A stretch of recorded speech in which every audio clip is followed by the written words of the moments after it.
नमस्कार, हम मनीषा मिश्रा रउआ सभे खातिर एगो दुल्हा के जोड़ा पहनाई गीत लेके आइल बानी। सुनी लोग, अगर रउआ लोग के पसंद आवे तो हमरा वीडियो के लाइक, सब्सक्राइब और कमेंट जरूर करी लोग।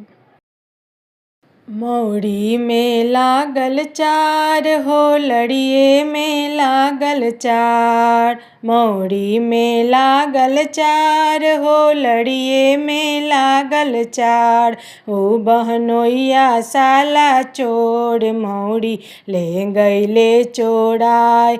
ओ बहनोइया साला चोर, मौरी ले गईले चोराय। सरवा जनी कर गोहार, मौरी दे देब तोहार। सरवा जनी कर गोहार, मौरी दे देब तोहार। हमर आदत बा खराब, लड़ी कइए के।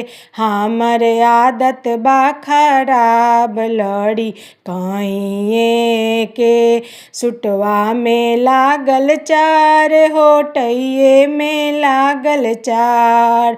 सुटवे में लागल चार, होठइये में लागल चार। ओ बहनोइया साला चोर, सुटवा ले गईले चोराय।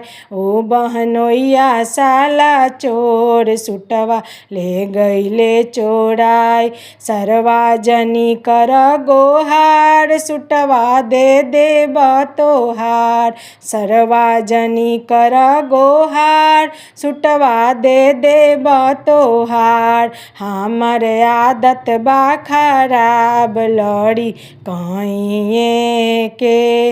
हमर आदत बा खराब, लड़ी कइए के। अंगूठी में लागल चार हो, घड़िए में लागल चार।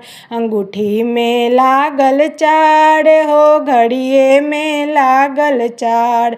ओ बहनोइया साला चोर, अंगूठी ले गईले चोराय। ओ बहनोइया साला चोर, अंगूठी ले गईले चोराय। सरवा जनी कर गोहार, अंगूठी दे देब तोहार। सरवा जनी कर गोहार, अंगूठी दे देब तोहार। हमर आदत बा खराब, लड़ी कइए के। हमर आदत बा खराब, लड़ी कइए के।